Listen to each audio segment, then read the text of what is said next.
உங்க வீட்ல ஆரம்பிச்சு தென்னந்தோப்பு, கயிறு ஃபேக்டரி, ரைஸ் மில், நீ எங்கெல்லாம் தேடி அலைஞ்சேன்னு எனக்கு நல்லாவே தெரியும். அலைய விடணும்னு ஆசைப்பட்டு அலைஞ்சிட்டேன். போதுமா? என்ன இன்னும் நிறைய இடத்துக்கு அலைய விட போறியா? இவ்வளவு அலைஞ்சும் அப்புறம் திமிரு கொஞ்சம் கூட குறையல. இதுக்கு பேரு திமிர் இல்ல, தன்மானம். ஓ, இது பாரு, நீ பெரிய ஆளுதான், நான் ஒத்துக்கிறேன். பாரா.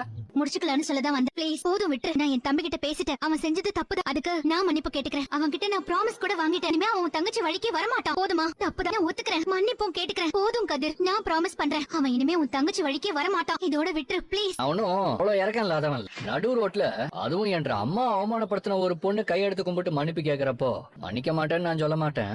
சரி மன்னிச்சிடறேன். ஆனா ஒரு கண்டிஷன். அதான் மன்னிப்பு கேட்டாச்சுல, அப்புறம் என்ன கண்டிஷன்? இந்த கேஸ் இருக்கே, என்ற மேல இருக்கிற கேஸ நான் என்ன மெடல் மாதிரி நெஞ்சில குத்திட்டே வச்சு சுத்த முடியும்? இப்ப நான் என்ன செய்யணும்? வாபஸ் வாங்கணும். என்ற மேல கொடுத்த கேஸ எந்த நிபந்தனையும் இல்லாம நான் இந்த கையில உன் தம்பி பிரச்சனையை முடிச்சுட்டா இல்ல நோடில. அவ்வளவுதானே, நான் வாபஸ் வாங்குறேன். போதுமா? இதான் நல்ல பிள்ளைக்கு அழகு.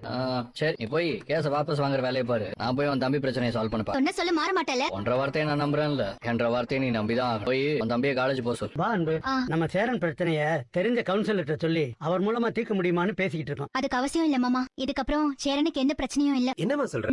ஆமாப்பா, நான் காலேஜ்ல பேசிட்டேன். பேசி எல்லாத்தையும் சரியும் பண்ணிட்டேன். சேரனுக்கு இனிமே எந்த பிரச்சனையும் இல்ல. அவன் திரும்பவும் காலேஜுக்கு போலாம். பரவாயில்ல அன்பு, நான் கூட கட்சியில இருக்கவங்கள வச்சு மூவ் பண்ணலாம்னு நினைச்சத நீ போய் சிம்பிளா முடிச்சிட்டு வந்துட்டேமா. அப்படி யார் மூலமா போய் பேசின? அப்படி என்ன பண்ண? ஆமாமா, எப்படிமா நடந்துச்சு? அத நான் சொல்றேன். இல்லப்பா, அக்கா தனியாவே போய் பேச வேண்டியதெல்லாம் பேசி செய்ய வேண்டியதெல்லாம் செஞ்சு என்ன காப்பாத்திருக்காங்க. இல்லக்கா அன்பு, என்னம்மா அவன் என்ன சொல்றான்? எனக்கு ஒண்ணுமே புரியலையேமா. புரியுற மாதிரி நானே சொல்றேன்ப்பா. சேரா, இது உன் படிப்பு சம்பந்தப்பட்ட விஷயம். உன் படிப்புக்காக தான் இது எல்லாமே நடந்திருக்கு. இனிமே உனக்கு எந்த பிரச்சனையும் வராது. நீ போய் படிக்கிற வேலையை பாரு. போ. உனக்கு என் படிப்பு முக்கியங்கிற மாதிரி எனக்கு உன்னோட கௌரவம் முக்கியம்க்கா. நீ பண்ணது உனக்கே நியாயமா இருக்கா? உனக்கு இதெல்லாம் தேவையாக்கா? அன்புமா, என்னாச்சு? இவன் என்னமோ சொல்றான், நீங்க ரெண்டு பேரும் பேசிக்கிறீங்க. எனக்கு ஒண்ணுமே புரியலையே. நீ என்ன பண்ண? யார்கிட்ட போய் பேசின? முதல்ல அதை எனக்கு சொல்லுமா.